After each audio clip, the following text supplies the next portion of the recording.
Olá, meus irmãos e minhas irmãs, que a paz de Deus e a de nosso Senhor e Salvador Jesus Cristo estejam em seus corações. Graça e paz da parte de Deus a todos nós. Hoje eu gostaria de trazer um assunto aqui que, quanto à salvação ou não da pessoa, nesse caso, traz uma grande divisão de opiniões. Hoje a gente quer falar sobre as pessoas que infelizmente retiram a própria vida, o dom que Deus a elas deu. Isso é muito triste. Tem hora que a gente pensa que é incompreensível porque uma pessoa chega a esse ponto. E eu gostaria de conversar com vocês a esse respeito. É claro que talvez o caso não se aplique a todos o que eu vou falar aqui. No entanto, é muito triste ver, pessoas que de repente estão ali sorrindo, estão fazendo bem para todo mundo e num inesperado instante você acaba recebendo a notícia: fulano fez isso, fulana fez aquilo. Olha, isso é de cortar o coração. Só que eu falo para você, muita gente, não todas as pessoas, como eu falei, vão ser inseridas aqui no que eu vou falar. Porém, o que anda acontecendo é que tem muita gente cristã fazendo essas coisas e eu pergunto para você, será que quem faz isso ou comete outros tipos de pecados realmente tem a graça de Deus no coração? Será que realmente conheceram a Cristo? Será que Cristo vivia nelas? Porque a palavra fala, que não viva eu, que viva Cristo em mim. Será que era isso que acontecia na vida dessas pessoas? Meu irmão, eu falo para você. Eu, como muitas pessoas, já passei por momentos duros, tive perdas dolorosas, principalmente a da minha filha no ano de 2015, Faleceu após uma cirurgia de coluna, com 17 anos e 11 meses, e mais coisas já aconteceram na minha vida que me deixaram lá embaixo. Só que eu conheço a Cristo, eu entendi a mensagem que Ele deixou, o seu Evangelho. Cristo tem vivido em mim, então quando alguma coisa ruim me acontece, a graça, como uma grande luz, refugia muito forte dentro de mim e lá na minha consciência é soado um sino, um alerta que não me deixa fazer alguma coisa que às vezes eu formulo ali no meu pensamento, porque a gente é ser humano, a gente é frágil. Quando passamos por momentos complicados, infelizmente o adversário desse mundo tem o poder sim de assoprar alguma coisa nos nossos ouvidos e muita gente acredita na sua palavra, na sua falsa informação, na sua falsa ajuda, na sua falsa bondade. Mas nós que temos a palavra de Deus, nós sabemos expurgar isso de nós. Quando vem alguma coisa no pensamento, nós temos a mente de Cristo, estamos em conexão com a santa e bendita palavra, então não nos permitimos ser persuadidos, convencidos pelo inimigo a fazer alguma coisa que não combina, que não combate, que não é compatível com a santa e bendita palavra de Deus. Então, meu irmão, quem conhece o Evangelho tem uma estrutura maior, tem uma estrutura muito grande, porque ele vive Cristo, ele vive a mensagem, ele conhece a doutrina, ele conhece os milagres, ele conhece tudo sobre o reino dos céus, sobre o reino de Deus. Aquilo que a palavra nos ensina está no seu coração. E isso é uma barreira muito forte, é uma verdade, é um escudo, um broquel que nos protege contra o mal. Então só estou deixando aqui uma pergunta, será que uma pessoa que faz uma loucura dessa, ou que comete outras coisas, será que realmente ela tem Jesus Cristo na sua vida? Será que a palavra está no seu coração? Será que ela entendeu a mensagem do Evangelho? Será que realmente ela está em Cristo e já é uma nova criatura no nosso Senhor? Eu só quero deixar essas perguntas, porque o Filho da Luz, na verdade, falar que não peca. A gente peca assim todos os dias, somos fruto do pecado, A queda de Adão trouxe para a sociedade esse prejuízo muito grande. Mas aquele que tem a graça, ele é um salvo, sabe? Nada tira a gente das mãos de Deus, a não ser que a gente queira sair, né? Deus dá liberdade de escolha para nós. Mas aquele que está em Cristo, não há condenação para ele. Se nós cremos em Jesus, nós estamos salvos. Então, permaneceu em Cristo, nessa fé, nada vai acontecer conosco. O inimigo jamais nos vencerá, porque em tudo nós já somos mais do que vencedores. Então, querido irmão, fica só a minha pergunta. Talvez esse vídeo vai ter mais pergunta do que resposta, né? Para cada um analisar. Tá aí os comentários para você deixar a sua opinião. Também quero conhecer a opinião de mais pessoas sobre esse assunto, né? Mas a palavra fala que aquele que está em Jesus, mesmo que ele erre, que ele peque, ele se arrepende, né? E ele será salvo. Agora, o suicídio está lá nos mandamentos, não matarás, né? Então a pessoa tirou a própria vida, ela matou alguém, matou a si própria. Não teve tempo para ela se arrepender, porque eu acho que a gente que peca precisa se arrepender, mesmo sendo batizado. Eu vivo falando aí com os meus amigos, né, sobre a parábola do filho pródigo. O filho pródigo quem era? Uma pessoa, simbolizando hoje, batizada, tinha a graça de Deus no seu coração, tinha a riqueza. De repente ele chega para o pai e ele pede a herança e fala para o pai que vai para o mundo. O pai não impede, vamos dizer assim, respeitou a escolha do filho. Se viesse alguém lá do mundo para retirar o filho da presença do pai, o pai não permitiria, porque está escrito na palavra de Deus que ninguém arrebata uma ovelha, um filho de Deus, das mãos de Jesus Cristo. Ninguém. Mas quando essa ovelha quer sair, né, ela quer se desviar, ela vai embora. Se ela pedir socorro, o Senhor vai atrás. Se ela não pedir, meu irmão, o Senhor deixa ela passar o sofrimento, a consequência do que ela está fazendo. Assim aconteceu com o filho pródigo. O pai ficou triste vendo o filho partir com uma mochilinha nova nas costas, roupa nova, calçado novo, né, cabelinho cortado, barba feita, todo limpinho, todo bonito. E esse rapaz vai para o mundo e lá se estoura com as prostitutas, com os falsos amigos, vai para os bares, para as bebidas. Então vai para a prostituição e ele pecou feio. E a sua alma, né, irmãos, morreu na presença de Deus novamente. É isso que eu entendo, vocês vão ver quando o pai recebe o filho, né? Veja lá o que ele disse. Então o filho vai lá para o mundo, comete o que tinha que cometer, o que a mente estava mandando fazer, o que o prazer carnal ordenava. Quando ele vê, não tem dinheiro, sem dinheiro não tem mais as mulheres, sem dinheiro não tem mais os amigos, não tem mais ninguém, ele está sozinho no mundo, já está sofrendo a consequência da sua escolha, uma péssima escolha. Só que ele não pensou em tirar a própria vida, ele era um salvo.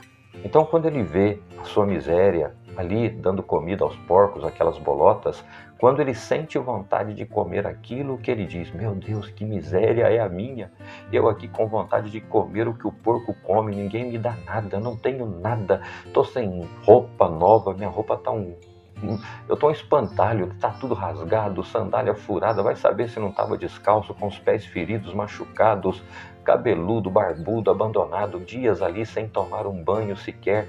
Quando ele vê aquela situação, ele se lembra, né, dos jornaleiros, dos empregados do pai. Meu Deus, na casa do meu pai, os empregados estão levando uma vida muito melhor do que eu. Tem aonde dormir, tem uma boa comida, uma boa roupa, eles têm paz, eles têm tranquilidade, recebem pelo que faz. Olha, eu aqui dando comida para os porcos, não recebi ainda um centavo, não tenho o que comer. E de repente, irmãos, a dor o faz se arrepender, ele chora, ele vê a sua situação, mas ali ele nunca pensou em retirar a própria vida. Ele apenas fala assim: que miséria, eu vou voltar para a casa do meu pai e eu vou dizer para ele: pai, me recebe, me perdoa, eu não sou digno de ser chamado mais teu filho, pequei contra o céu, pequei contra ti, porém me receba aí como a um dos seus empregados, como a um dos seus jornaleiros, para mim tá bom demais. Ele pega o pouquinho que tinha, né? Talvez uma mochila com quase nada lá dentro, apenas para falar que estava carregando alguma coisa, e com um andar cansado, com semblante abatido, um olhar triste, ele volta para casa. O pai não foi atrás dele, porque ele tinha que pagar pelo que ele fez, ele tinha que sofrer aquilo. E ele não chamou o pai. Ele se arrependeu, mas resolveu voltar. Grande coisa ele fez. Mas o pai estava lá mesmo que não tenha ido atrás. O pai queria a sua volta. O pai já o esperava, porque ele sabia que era um bom filho, que era um bom moço, que apenas cometeu um erro na vida. É por isso que a gente não pode julgar o nosso próximo. São pessoas boas que às vezes fazem alguma coisa. Então é como eu disse, eu não vou aqui no final dessa mensagem dar uma sentença para ninguém. Quem somos nós, seres humanos, para falar que a pessoa, num futuro com Deus, está condenada, será salva ou não? Só Deus sabe. Então, será que um suicida tem perdão? Será que ele, mesmo não tendo tempo de ter se arrependido do que fez, será salvo? Isso é com Deus, meu irmão. A gente não julga, a gente tem que consolar a família, estar com as pessoas onde ali aconteceu alguma coisa. Então, voltando ao filho pródigo, ele volta para casa. O pai, de repente, vê uma silhueta cansada, pegando uma estradinha de volta. O pai conhece até o andar do filho, não é? Aquele é o meu filho que está voltando. Finalmente ele criou juízo, se arrependeu e está de volta. Quando os dois se encontram, o pai se atira ao pescoço do filho, feliz pela sua volta, muito alegre em recebê-lo novamente na sua casa. E o filho quer falar: pai, me recebe, mas me perdoa. Eu não sou mais digno de ser chamado teu filho. Pequei contra o céu, pequei contra o Senhor. Contudo, receba-me como a um dos seus empregados. Para mim tá bom demais. Mas o pai ignora essas palavras, não o pedido de perdão. Ele perdoa e dá ao filho, a partir dali, o mesmo tratamento de antes. Chega em casa, preparem lá o bezerro cevado, ponham música, façam festa, dê um banho no meu filho, façam a barba, o cabelo, roupa nova, calçado novo, um anel novo para colocar no seu dedo. Vamos festejar porque o meu filho estava perdido e foi reencontrado e foi achado. Estava morto, viu? Mas ele reviveu, ele voltou a morrer no pecado, mas no seu arrependimento ele voltou à condição de vida. Quando o filho mais velho que estava no campo trabalhando chega em casa, vê aquela festança, esse representa aquele que não quer que os seus irmãos arrependidos sejam recebidos de volta na igreja. Tem isso, infelizmente. Tem aquele que fala: pecou, pecou, não tem mais jeito. Fique aí onde você está, agora é só o inferno que te resta. Não é assim que funcionam as coisas. O filho reclama com o pai fala para ele, resumindo: filho, esse era um grande motivo, como os empregados aí falaram para você, que a gente fizesse festa. Seu irmão estava perdido e foi achado, estava morto e reviveu. É digno que a gente faça alguma coisa para nos alegrarmos na presença de Deus. Ele está voltando para a casa do pai. Mas pai, como é que o senhor faz isso? Eu sempre estive com o senhor, nunca te deixei, nunca te abandonei, não peguei a minha herança para esbanjá-la como esse filho esbanjador. E o senhor nunca me ofereceu um cabrito para eu festejar com meus amigos. Como o senhor faz isso? Filho, volto a te falar. Tudo que eu tenho é seu. Agora esse irmão estava perdido e foi achado, estava morto e reviveu. Viu, meus irmãos? Esse moço se arrependeu, não pensou contra a própria vida, reconheceu o que fez, porque ele tinha graça, ele tinha a palavra, ele conhecia o Senhor, ele vivia Cristo. E ele, como ser humano, cometeu um lapso na vida, mas Deus o perdoou. Assim é com a gente também. O que eu quero dizer aqui, irmãos, será que quem tem a graça de Deus, quem é um salvo, ele faz essas coisas? Ele vive deslizando? Ele vive fazendo coisa errada? Não. Na verdade, a gente está sujeito ao erro, somos tentados a isso. Mas aquilo que é mais grave a gente não faz, porque a nossa consciência não permite. Nós temos uma fé de que somos salvos na presença de Deus e o mundo não nos leva. Então, o que eu quero dizer para você: Deus conhece cada caso, Deus conhece cada situação. Ele é o verdadeiro e único juiz. É Ele que condena ou é Ele que não condena, é Ele que salva ou não salva, não está em nós. Mas eu estou só convidando você, através dessa mensagem, conhecer o Evangelho, ler mais a Bíblia Sagrada, conhecer a história de Cristo, essa mensagem maravilhosa, cheia de doutrinas, sinais, milagres, ensinamentos que Ele nos deixou.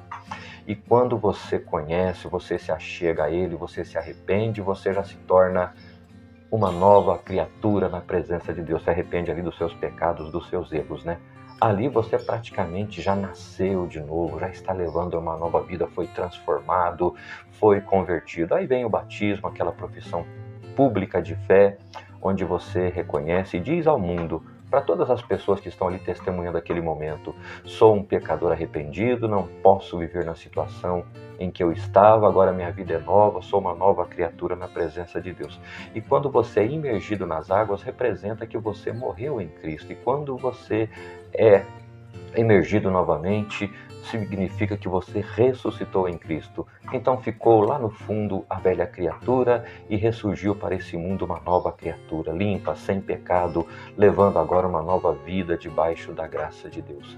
Então a gente ouve também, irmãos, é muito triste, pastores, pregadores da palavra de Deus, homens do ministério se suicidando. Fica uma pergunta: será que realmente tinham a vocação para o ministério? Será que realmente tinham um chamado? Será que realmente tinham condição de pregar a palavra? Tinham estrutura espiritual? Tinham realmente a graça em seus corações? Meus irmãos, esses dias li uma matéria aí de um besouro, né, que ele com as suas larvas, ele está destruindo muitas árvores, aquela árvore bonita, as larvas vão lá para o meio do tronco, tiram toda a estrutura, né, da árvore, e de repente aquela árvore bonita, cheia de folha, cheia de flores, ela cai. Alguém fala: como pode ter caído? Naquela larva se infiltrou ali e derrubou, tirou toda a estrutura. Então tem crente que é assim, né? Parece que tem uma estrutura bonita, um porte, uma fala, um jeito de agir, de repente cai. Uns até não voltam mais. Por quê? Deixaram essas larvas do pecado tirarem a estrutura do tronco, né? Não eram ali realmente convertidos como a gente pensava. Então, querido irmão, vamos cuidar da nossa estrutura. Não é difícil entender o Evangelho. Eu sempre falo aqui na igreja: leiam os 4 Evangelhos, leiam lá Atos dos Apóstolos, conheçam a história de Jesus, o trabalho dos apóstolos, depois entra devagarzinho nas cartas que Paulo apóstolo deixou, e você vai entender o Evangelho. Leia calmamente, sem pressa, e vá se tornando cada dia mais uma criatura em Deus mais estruturada, mais alicerçada. Não seja uma casa construída sobre areia, porque vem as tempestades, vem os ventos, as chuvas, as escorredeiras dos rios e essa casa cai. Que a sua casa cada dia mais seja construída, que esteja alicerçada numa rocha chamada Jesus Cristo, a verdadeira e única graça de Deus. Eu sou o caminho, a verdade e a vida. E olha, eu vou terminar essa mensagem lendo um versículo para você. Se você está cansado, está oprimido, está angustiado, não faça besteira na vida. Faça isso aqui, ó. Atenda ao que o Senhor Jesus te disse: vinde a mim, todos os que estáis cansados e oprimidos, e eu vos aliviarei.